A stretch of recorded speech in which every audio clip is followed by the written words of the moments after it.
Hey, what's going on, guys? My name is Tom Spark, and today I'm going to be shedding some light on, VPN reviews in general. And I don't want to stir the pot too much in this video, but I am trying to, provide a way for you as a VPN consumer to perhaps read VPN reviews with a more critical eye. Now, this is my website at best10vpn.com, and on my website, I kind of use a rating system to rate VPNs, and I feel like it's more of an objective way to do things, and you're not going to really find that many websites that do so. The reason is because if you're not using kind of a rating system, it's very easy to just promote certain VPNs and kind of organize the cons and pro list as you want it to be. So you could find VPNs that are topping these lists, and then they have some pretty big cons, but they're not really rated down in terms of those cons. So it's kind of hard to look at these reviews in an objective way. It's hard to get those good results. So one website that I want to talk about is the bestvpn.com, which is a very popular website. The owner of this website actually used to be in web hosting reviews, and now they've kind of moved over to VPN, and they've kind of taken over the search engine rankings. Probably buying a lot of links and stuff like that. They probably have tons of money to make a custom theme that works well as a huge team to write reviews. So one of the first things I want to mention that this website does, I've noticed, is kind of uses like this exclusive pricing. You'll find this exclusive pricing, special sale, 3 months free on their website. So a lot of these websites, they try to kind of nail you in with these reviews by mentioning like exclusive pricing or limited time pricing. That's just kind of like a scammy tactic in my opinion, and it's kind of funny because they mention NordVPN as the best budget VPN, and NordVPN as well as ExpressVPN are some of the most expensive VPNs in the industry. That's just manipulative in my opinion. Now, if best budget VPN was something like private internet access, which is pretty much objectively the cheapest VPN without any codes, then I might give them some more credibility, but that is certainly not the case. They're measuring it in terms of the best budget VPN in terms of like a 3 or 2 year kind of promotional plan, which is not very budget friendly in terms of my opinion. It's not something that you want to lock yourself down to. I mentioned in other videos, products can change in the course of years. Take MoviePass, for example, started out really good and got progressively worse. Another thing I want to touch basis on is that a lot of these kind of review websites kind of base their reviews on things that I deem kind of weird. So a lot of these websites, one of the biggest kind of pros for a VPN to have is a base of location. Now, if you're not familiar with this, where is the company based? So a lot of these websites, they make this a huge pro. So with bestvpn.com, they say that one of the best things about ExpressVPN is that it's based in the British Virgin Islands. But it's ironic because if you do a little bit more research into their website, it's a little tricky to actually see the reviews. You got to go in the menu. If you look at their actual review and you go to the cons, what do you think you're going to find? Well, they actually admit it's not a very transparent company.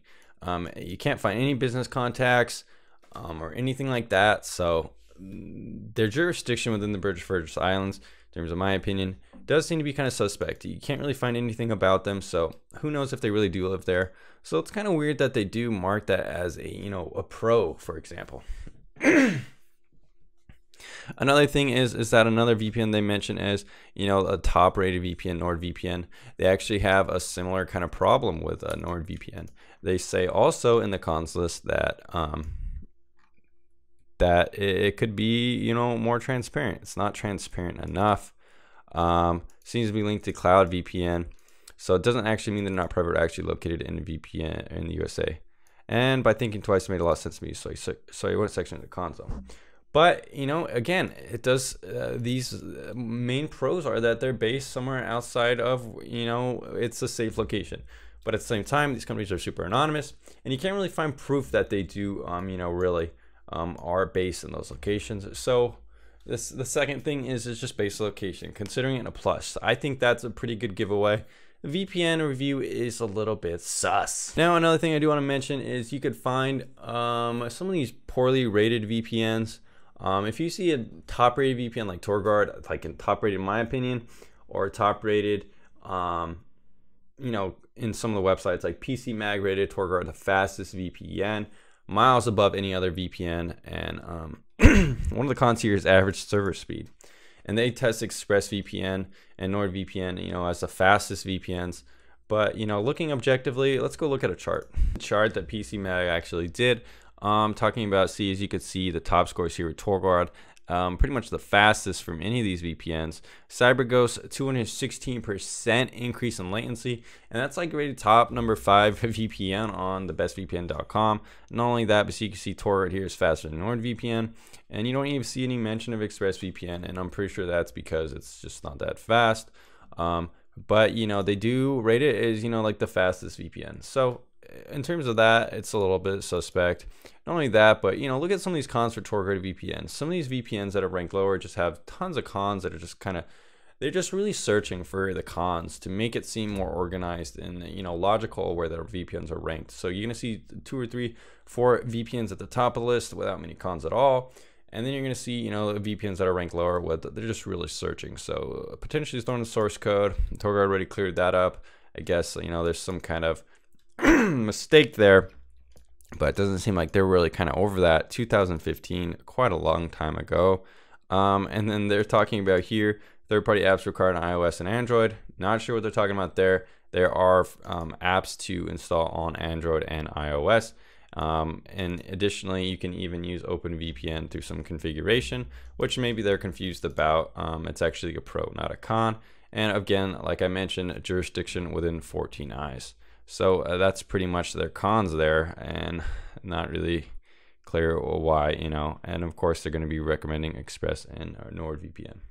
Another thing I would mention is that it's pretty common for these VPN review websites to mention the most expensive VPNs. And like I mentioned before, these are the most expensive VPNs out there pretty much that are, you know, okay for the most part. These are the most expensive VPNs that people are probably not going to return maybe or refund.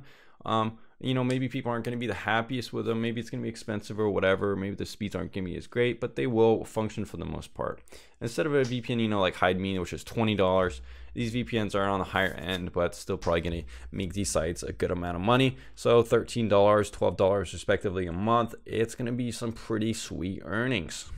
Anyways, guys, that's pretty much it for some of the tips and stuff like that. I'll go over an overview right now. So the first thing you got to watch out for is, you know, exclusive pricing deals. If they don't really talk about the monthly pricing too much, or maybe the one con is that it's expensive, you got to remember, like, how are they thinking about this? For me, and for, you know, for customers, I think that the pricing is one of the most important things. If it's too expensive and there's VPNs that could do the same exact things or even better, then that VPN should not be rated number 1 or number 2. So already, that's a good indicator. Number 2, base location. If the VPN review is talking about base location all the time, but the companies like themselves are very anonymous and can't be verified, that's a good indicator that the review is probably fake or just misleading. Looking at other reviews on the website can also be a good indicator. If some of the lower ranked VPNs seem to have tons of cons that are just kind of pulled out of the wazoo, but the top rated VPNs have no cons at all, that's a good indicator that there is some, you know, kind of manipulation going on in the rankings. Another thing to look out for is fake speed tests. If some VPN review sites say that these VPNs are super fast, but you could see other people saying that they're not, or, you know, kind of charts that they're not, or even if you do speed test yourself and you find they aren't that fast, that's a good indicator that the VPN review probably is not that legitimate and probably a little bit scammy. Now, another easy way to see if a VPN review is fake is how expensive is the VPN itself? Is this VPN reviewer going to make a lot of money? Is this VPN reviewer going to profit from recommending this VPN from being expensive? Now, let me make that clear right now. NordVPN, ExpressVPN, and VPNs like those are among the most profitable affiliates, most profitable VPNs to advertise for. They cost a lot of money, make a bigger percentage of income from recommending them. So right away, a lot of those reviews are probably not going to be that legitimate. Another thing to look out for, guys, is exclusive kind of deals. Just look out for exclusive deals. You know, if the VPN review site has like, 60% off a limited time, chances are they're more of an advertiser, not so much of an objective reviewer. Lastly, guys, just keep in mind read priority systems are something to look out for. If, like I said before, if pricing is the one con, but it's super overpriced, then maybe the rest of the review is going to be kind of not that trustworthy in terms of, you know, how objective it is about ranking the review. Anyways, guys, that's just a little bit of my opinion on how to spot some fake VPN reviews. Go ahead and check out my website, best10vpn.com, where I try to be as objective as I can. Even with some of my top rated reviews like private internet access, you're seeing me be brutally honest. Here's my private internet access review. And I even talk about some of the cons that, you know, a lot of people don't talk about. It doesn't work with Netflix, questionable odor management decision, degrading service, and so on. But I do have some pros as well. Just check that out, guys. And remember to have a critical eye when you're checking out VPN reviews and stuff like that. Or just stick with me at my channel, best10vpn.com, or this channel here. When I go over VPNs and stuff like that, I try to, you know, think about what the consumer wants, what I would want to use, and that's what makes the difference, guys. I'll see you again on the next video.